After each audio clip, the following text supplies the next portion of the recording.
Hi again everyone, it's been a bit of a while actually since I last posted my Bermuda Triangle deck list, so I am bringing you another deck profile.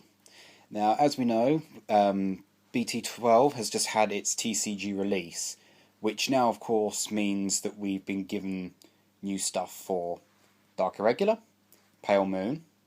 We've now been introduced to the Link Joker clan, which is incredibly annoying to play against, but it's not the worst thing ever. And of course, Shadow Paladins as well have also been revamped through set 12. And he's also currently set at being the hype clan. Everything's expensive because it's all shiny, pretty much.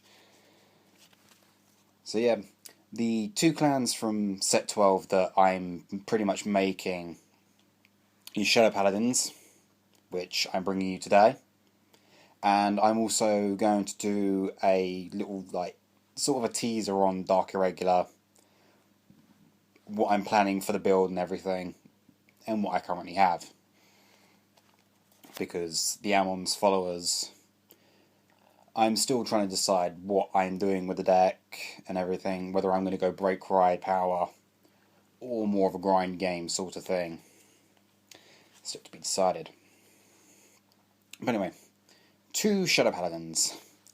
Now, I'm not too sure if I actually mentioned in the first video, but Shadows were the first deck I actually played in the game, which is coming up to about a year since that, actually. So it's been nice to be being able to play them again. And of course, I'm going to be playing this deck for a while as well.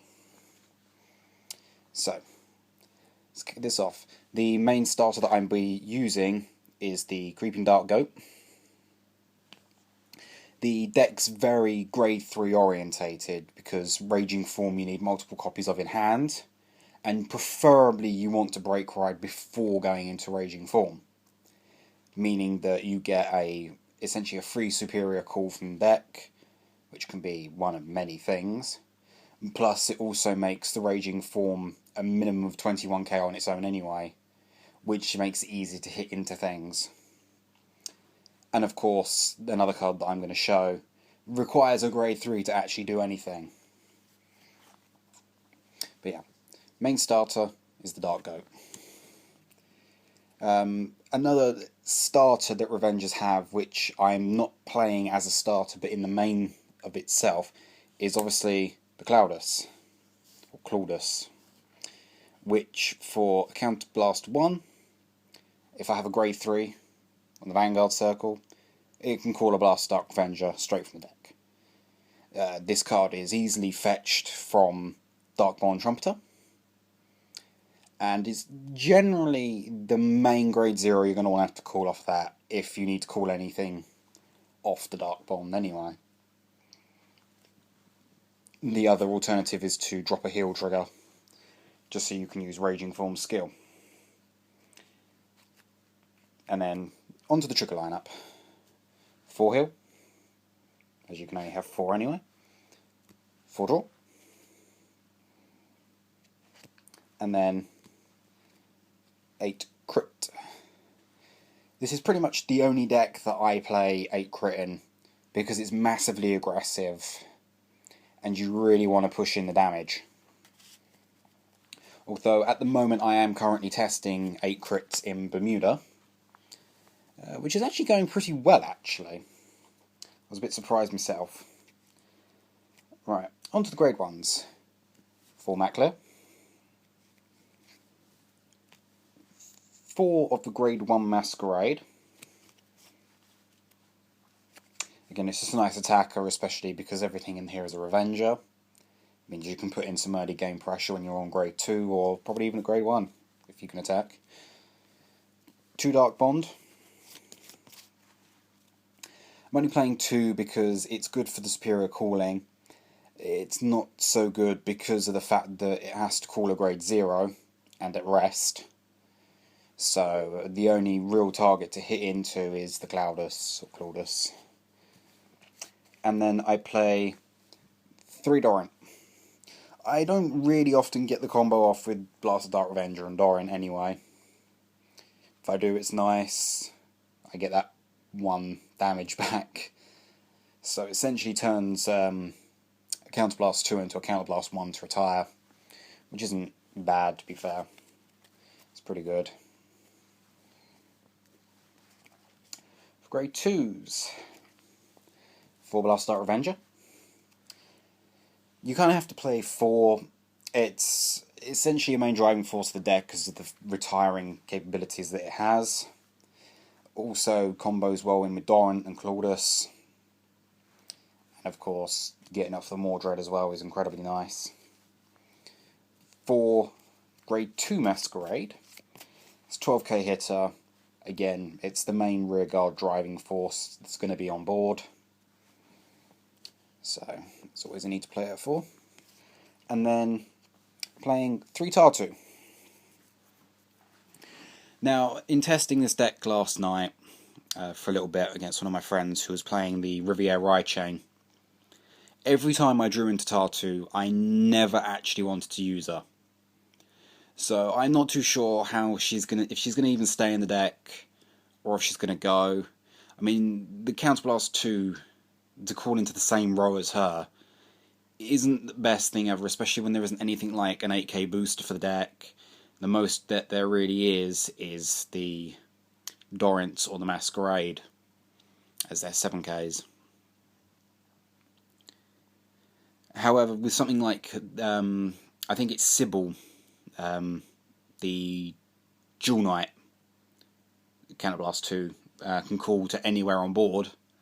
And then of course you have golds, which pretty much sort of kind of need to hit mainly, especially with the Flute Liberator and Spring Breeze, because that's probably, I think, the best starter they actually have for the deck. There's a lot of plus ability to come off of that. But Tartu is obviously good because it can call things like the Dorant behind her, ready for Blast Dark to go behind. Or alternatively, you can get the Darkbond Trumpeter, which pretty much is eventually going to give you the Blast Dark anyway.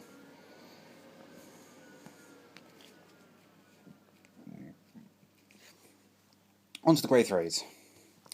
4 Mordred, which is the Break Ride. Of course, when it gets rode by another Shadow Paladin, you can get a superior call for Counterblast 1, and that unit also gains plus 5k. Which is pretty good because if it needs to be done, you can call a boosting unit behind the now raging form, or you can get that Blast of Dark and then retire things, which is obviously going to help the raging form and everything else when they attack, because it means then you're only trying to hit into 2 units rather than 3. There's now less intercepting ability as well, especially because my friend that plays Riviere plays the special intercepts as well, so it's slightly hard to go in. And then last but not least, 4 Raging Form. Now, when I was looking into the deck, it's obvious that you can't play any less than 4. I mean, you need to get 2 in hand as soon as possible, really, because otherwise you're not even going to be able to use the Limit Break to rewrite it.